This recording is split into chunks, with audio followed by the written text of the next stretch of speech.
Om Jnanatimirandhasya Jnananjanashalakaya Chakshurunmilitam Yena Tasmai Shri Gurave Namaha. Nama Om Vishnupadaya Krishna Presthaya Bhutale Srimate Bhaktivedanta Swamin Niti Namine. Namaste Saraswate Deve Gauravani Pracharine Nirvishesha Shunyavadi Paschatya Deshatarine.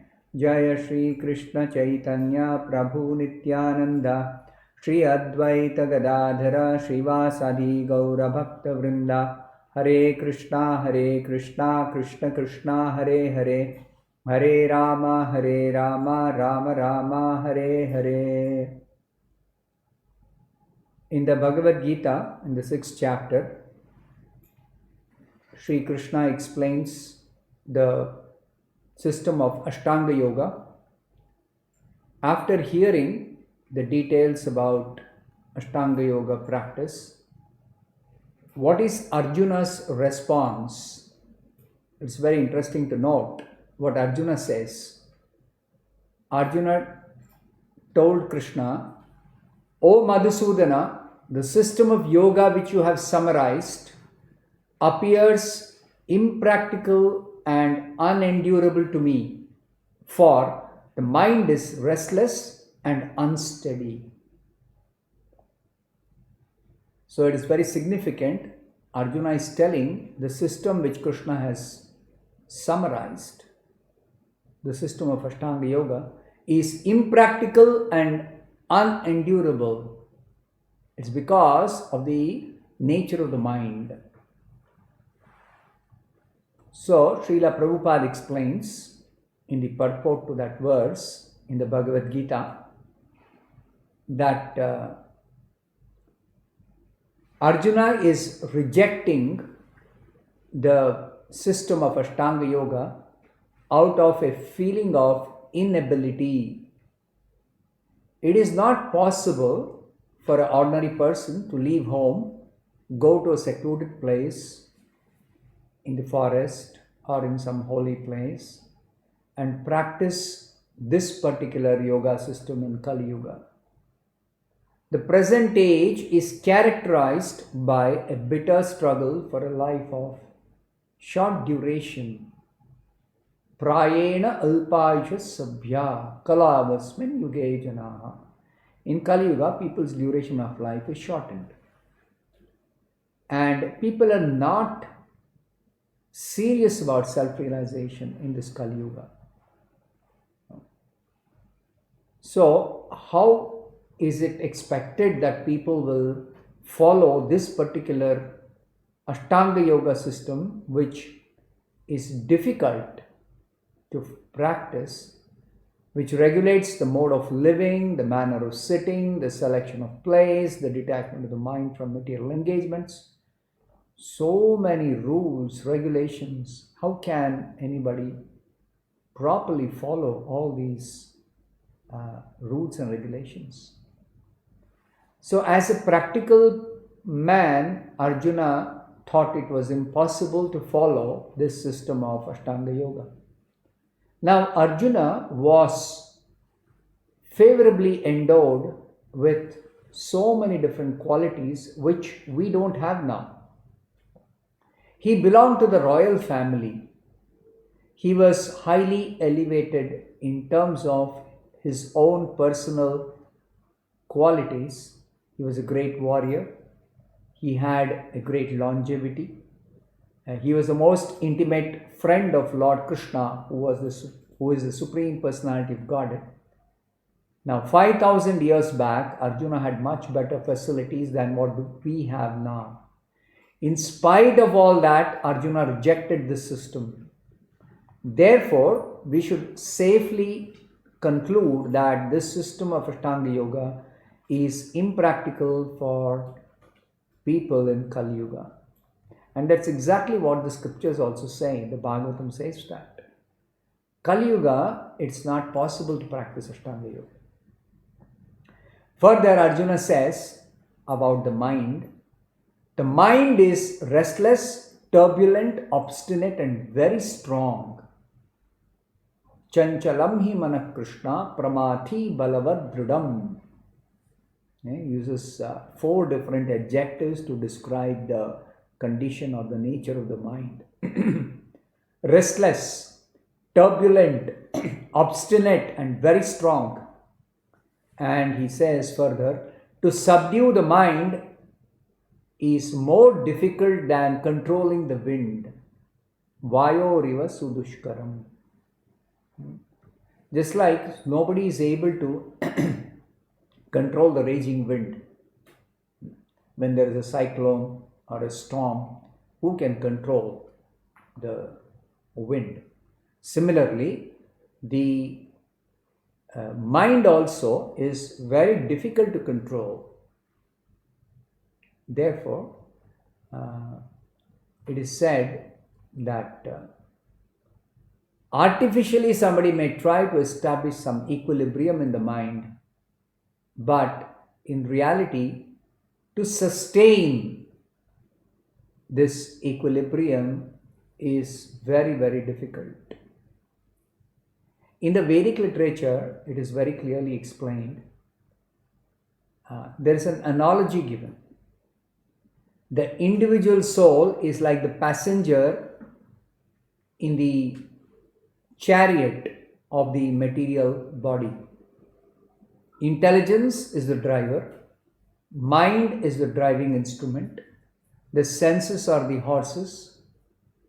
Thus, the individual soul is the enjoyer or sufferer in association of the mind and senses. This is the analogy that is given. Just like if you are traveling in a vehicle, if the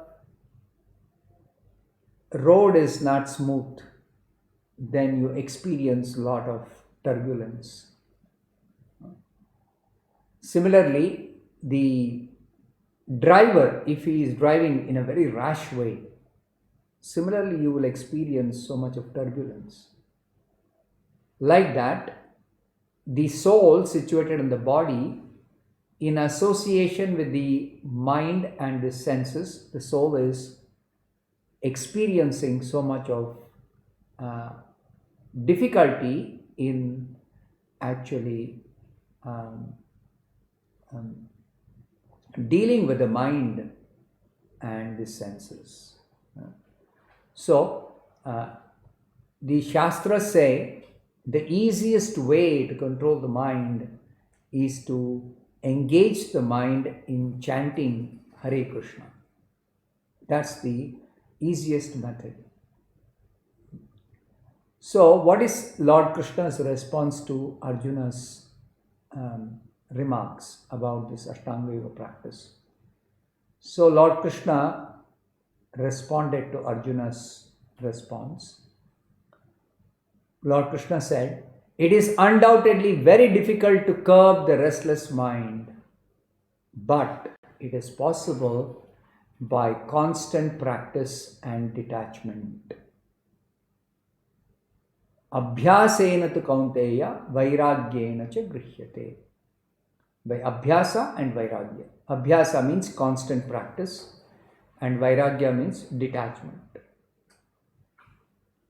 So, the important point here is Krishna is admitting it is difficult to control the restless mind.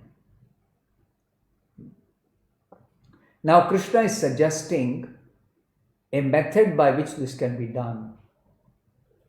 He is not telling it is impossible. Krishna is telling it is possible. Even though it is very difficult, it is possible. How is it possible? By practice and detachment.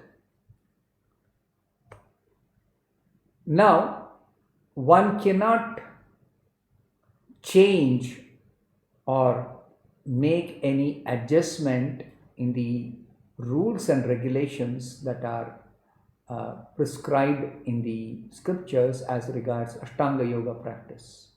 That cannot be changed. However, there is a different way or a method of controlling the mind and the senses. That is, by engaging the mind and senses in Bhakti Yoga. In Bhakti Yoga, there is a way of very easily controlling the restless mind by engaging the mind in hearing about Krishna, by engaging the senses in activities of devotional service. So it is said here, if the mind is not engaged in activities devoted to Krishna, then the mind is distracted by so many other activities. So by engaging the mind in activities connected with Krishna, the mind automatically becomes detached from all other activities. So vairagya or detachment comes very easily by engaging the mind in Krishna consciousness. Even the practice of positive engagement for the senses and devotional service is a very feasible method of the practice itself of sense control. Sense control is not by simply restraining the senses, no. Sense control means one has to engage the senses in positive devotional activities. And Srila Prabhupada gives a very nice example.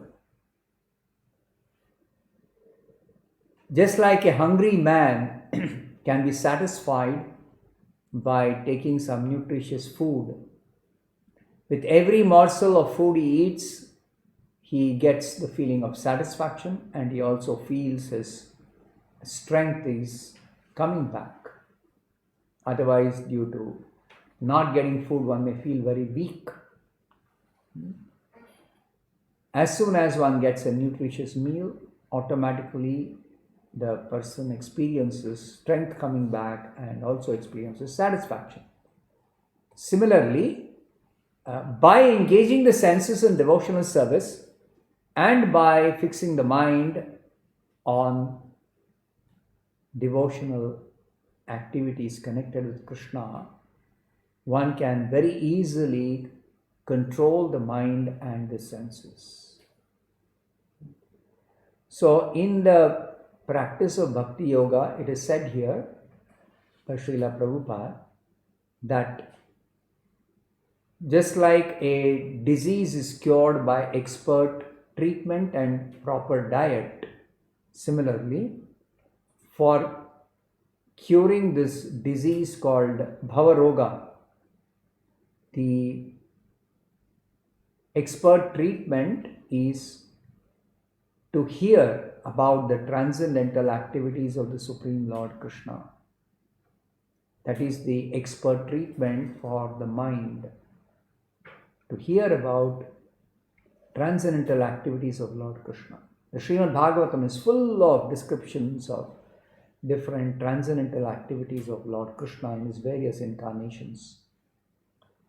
And eating the foodstuff offered to Krishna is the proper diet for curing this disease called Bhavaroga. So this is the treatment, or rather this treatment is the process of Krishna consciousness. Further, Krishna says, for one whose mind is uncontrolled, self-realization is very difficult. But he whose mind is controlled and who strives by the right means, self-realization is guaranteed success.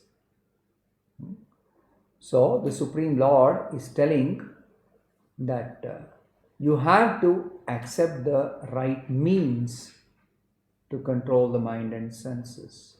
So Ashtanga Yoga is not the right method in this Kali Yuga for controlling the mind and senses.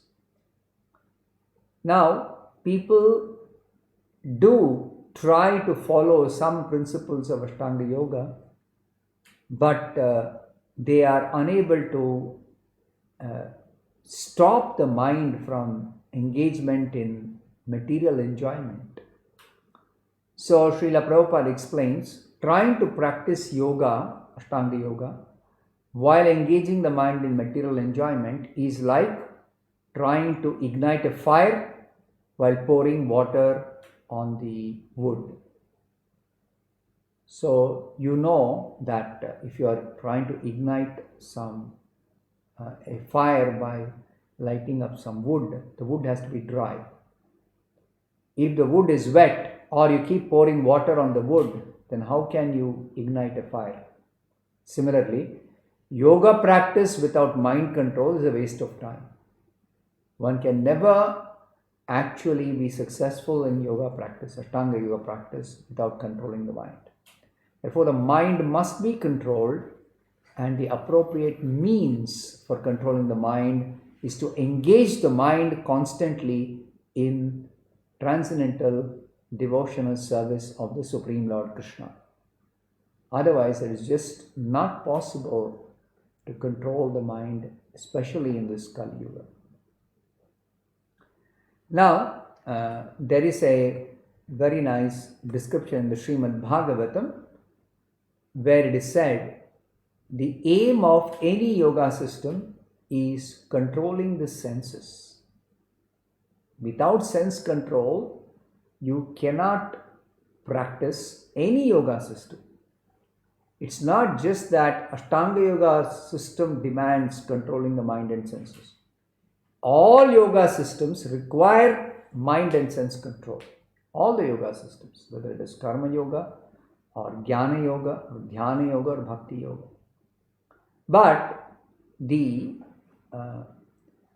system of this Ashtanga Yoga, there are 8 different steps to systematically make progress in establishing our connection with the Supreme Lord, which is what is yoga, meaning of yoga. So one has to perform yama, niyama, asana, pranayama, pratyahara, dharana, dhyana, samadhi. So in all these activities, the senses have to be properly controlled. Now in the scriptures it is said the senses are like venomous serpents, poisonous snakes, and one who does not control them is running the risk of a fatal bite by the poisonous serpents. Whereas the Ashtanga Yoga system is very, very risky in Kali Yuga, Narad Muni in the Srimad-Bhagavatam, he recommends another method for controlling the senses.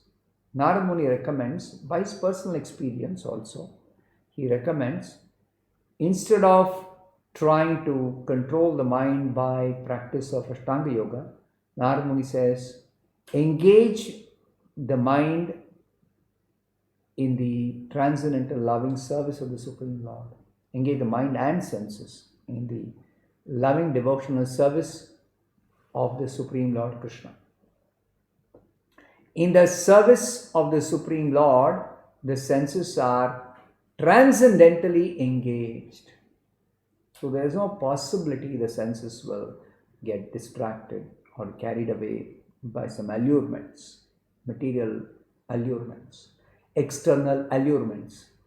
Cannot divert a person whose mind and senses are engaged in devotional service. Without proper engagement for the mind and senses, simply restraining them is very, very difficult and at times even impossible. There are many instances in history. For example, Vishwamutra Muni, he became a victim to the beauty of one Apsara by name Menaka. But Thakur Haridas, a great Vaishnava, a contemporary of Chaitanya Mahaprabhu, he was allured by one well-dressed prostitute in the middle of the night, but he was completely absorbed in chanting Hare Krishna, therefore he could not be induced to get diverted from chanting Hare Krishna. So in the Ramayana, there's a description that Vishwamitra Muni, before he became a great sage, he was actually a king. He was the emperor of the world. He was ruling very nicely. He was a very powerful king. Once he happened to go to the forest where many hermitages of saintly persons were to be found. So he happened to see one hermitage of Vasishtha Muni. Vasishtha Muni is the son of Brahma and he is a very, very powerful sage. Vasishtha Muni had performed a lot of tapasya and had actually gained control over his senses, over his mind, and he had a lot of Brahminical power, tapashakti. So Vasishtha was living in the forest and he was constantly engaged in performing sacrifices for the welfare of the entire humanity. This was Vasishtha's engagement, because whatever he had to achieve, already he had achieved through performing austerities. So he was simply doing some sacrifices for the benefit of mankind. That's the nature of a saintly person. In fact, this Sanskrit word sadhu means one who lives for others' benefit. That is the meaning of the word sadhu, one of the meanings. So, Vasishtha Rishi or Vasishtha Muni was an ideal sadhu. His life or whatever activities he performed were meant for the welfare of others. Now, Vishwamitra happened to be visiting touring the forest, and he happened to come to the hermitage of Vasishtha Muni. So Vasishtha Muni received him very nicely, and the king began to have a conversation with Vasishtha Muni. So Vasishtha Muni explained to Vishwamitra that they are happy living in the forest, a very simple life, because they're dedicated for just doing some sacrifices for the welfare of the humanity. And Vishwamitra was very pleased to hear that Vasishtha was engaged in such activity, because Vishwamitra himself was the emperor of the world. So what Vasishtha was doing was good. But Vasishtha then inquired from Vishwamitra, what would Vishwamitra like to have? So Vishwamitra said, I'll be pleased with anything you can give me, some fruits or some roots, berries, whatever is easily available in the forest. I don't expect anything else. So Vasishtha still insisted that definitely he will serve some fruits and roots and berries. But he said, something more you can ask. So since Vasishtha was insisting, Vishwamitra, even though unwilling to ask for anything, he said, whatever you may offer, I will accept. So when Vasishtha kept on insisting, what is it you want? Then he said, let me have a good meal because I'm very hungry.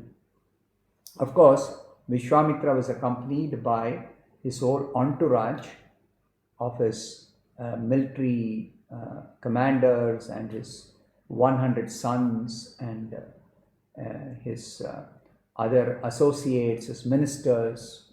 He was touring as an emperor of the world. So he had a big group of so many other people. So he told Vasishtha, I have with me so many others. So Vasishtha said, I'll feed everyone with a sumptuous meal. So Vishwamitra became curious, how is the sage going to feed so many of us?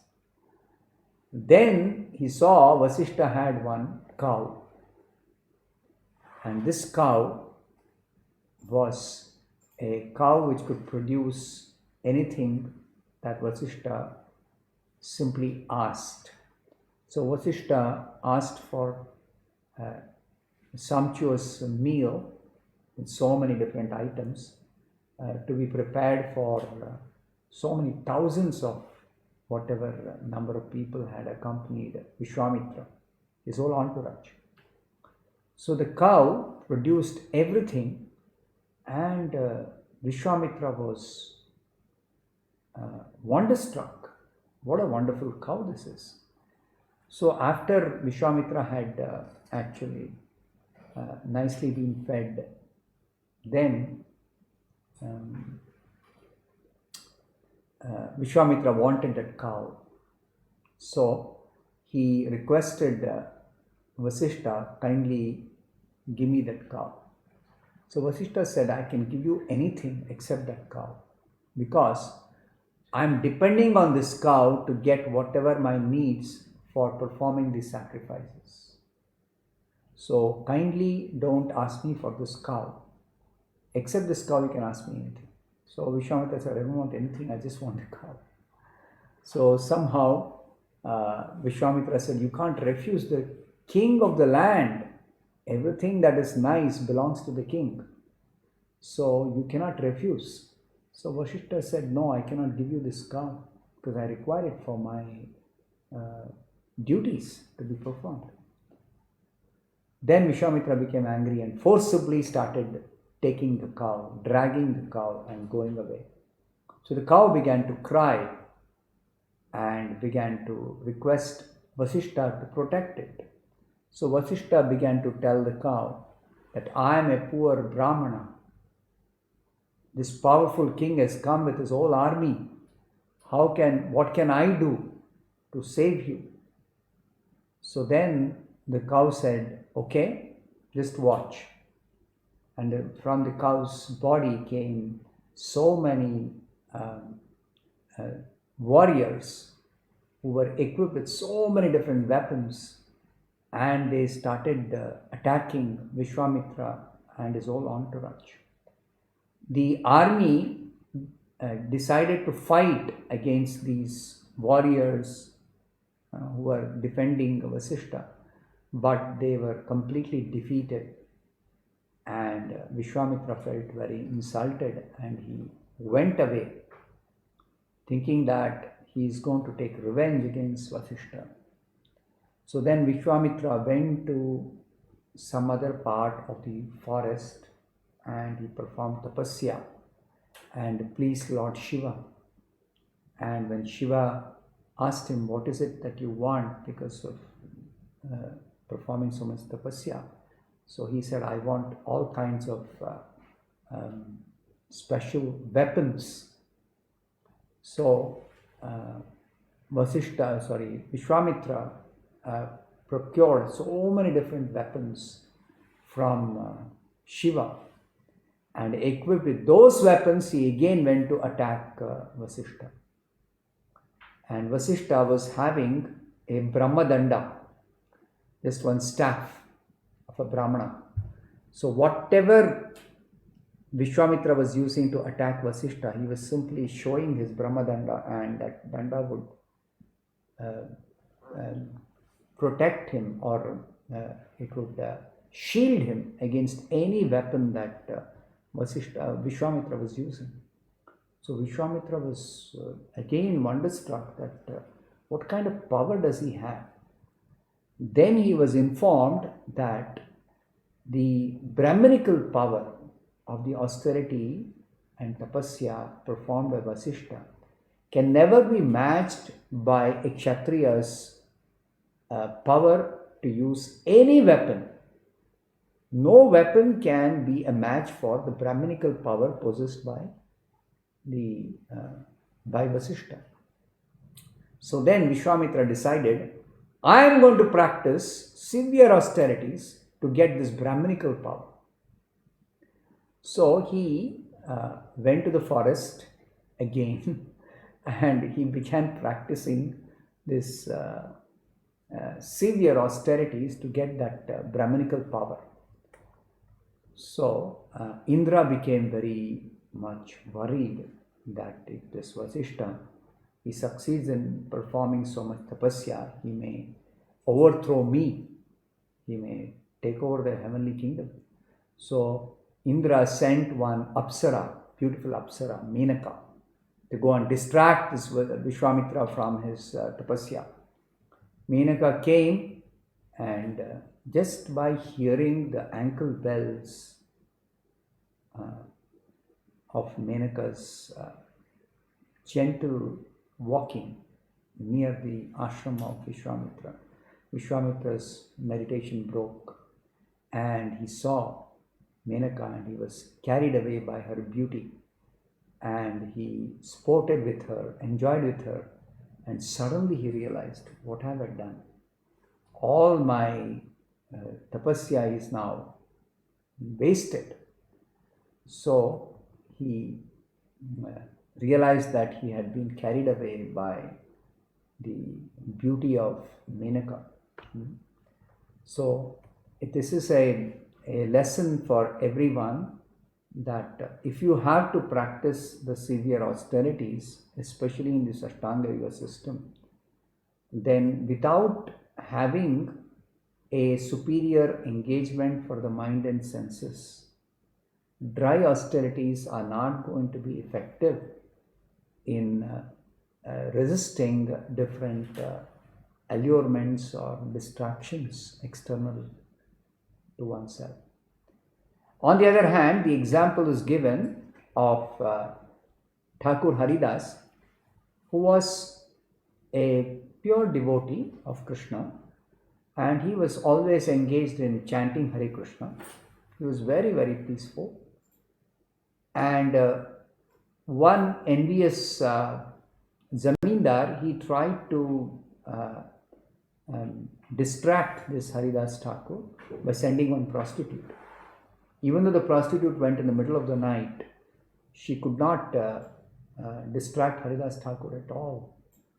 So Haridas Thakur finally, by his strong association, powerful Vaishnava association, the prostitute got realization that she was engaged in very, very sinful activity, and she actually became a transformed devotee.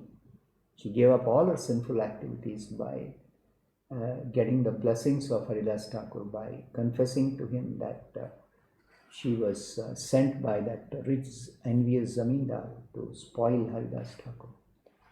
So, the practice of Bhakti Yoga is very, very powerful, and it is a positive way of engaging our senses and mind, and very easily the mind and senses are controlled through this system of Bhakti Yoga.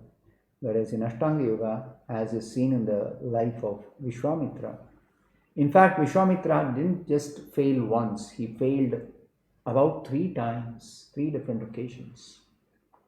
And the Ramayana is described. Finally he achieved success, but then he was distracted 3 different occasions, and he had to stop his tapasya. So I will take some questions. These are questions from yesterday. On Ekadashi, is it all right not to offer foodstuff to the deity's picture at home?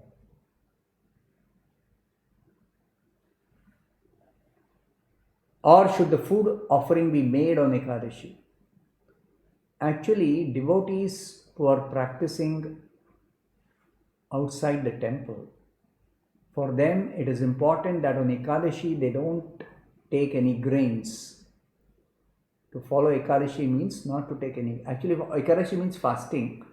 But if one cannot completely fast, then one can take some fruits and some some simple vegetables or some milk, etc. But one cannot take regular food. So what about offering foodstuff to the deities picture or deities? Now, deities in the temple are offered regular food, but devotees don't partake of that remnants of such food. Even though after offering to the deities it becomes prasadam, still devotees don't take any grain prasadam on Ekadashi. So at home it is better you don't offer any grains or any regular foodstuff to the deities picture. You offer milk, fruits, such items, and you can partake the remnants as prasadam on Ekadashi. Next question, can devotees control Krishna? And if yes, can this power also be misused? Devotees don't control Krishna. Krishna voluntarily agrees to come under the control of his loving devotees. And loving devotees never misuse their power. It's not a power, it is a opportunity for seva that is given by Krishna to his devotees. Just like he comes under the control of Yashoda and Nanda Maharaj, because they want to serve him as their beloved son. Therefore, Krishna agrees to be subordinate to Mother Yashoda and Nanda Maharaj. But that agreeing to be subordinate is not that Krishna loses any power, or it's not that devotees become very powerful. No. None of their powers are changed. The powers remain the same. It's just that devotees are getting an opportunity to serve Krishna in a loving way. That's all. So there's no question of misuse. Next question. Is investing in stock exchange or mutual fund considered gambling, and does it violate one of the 4 regulative principles? Now, as far as investments are concerned, speculative trading or speculative investments are definitely like gambling, because the idea is to make some quick buck, make some quick money, easy money by investing in short-term gain. So that is definitely breaking the regulative principles. But if somebody does a proper investment for a long-term purposes, it's like a bank fixed deposit or something like that, without getting into the details of what is mutual fund or whatever.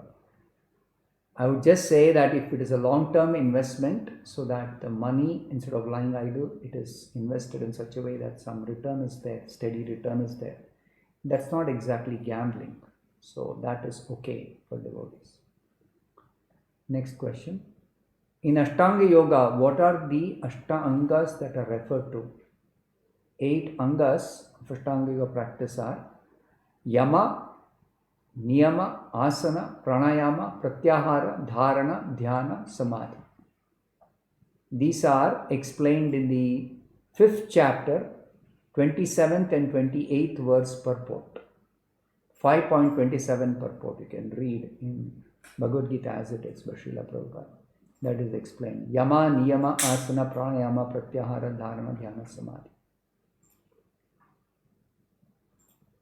Ashtanga yogis like Saubhari Muni, Vishwamitra Muni had great amount of sense control in spite of having so much sense control. How did they fail?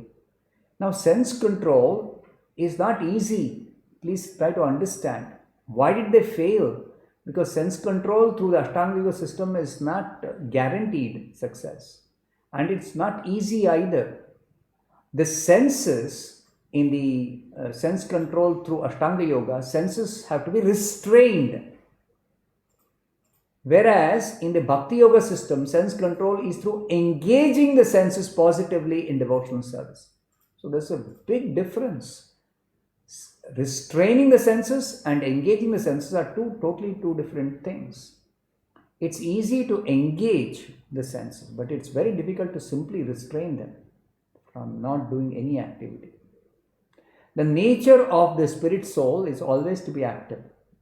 So, merely restraining is never going to work ultimately. It is going to fail sooner or later. So, therefore, it is not recommended, especially in Kali Yuga, that one try to control the senses by restraining them through the Ashtanga Yoga practice or any other practice of restraint. It's not going to work. Engaging the senses in devotional service is the best method of sense control, and it definitely is going to be very much feasible anytime, in any age, all the time. So we'll stop here. Thank you very much. Hare Krishna.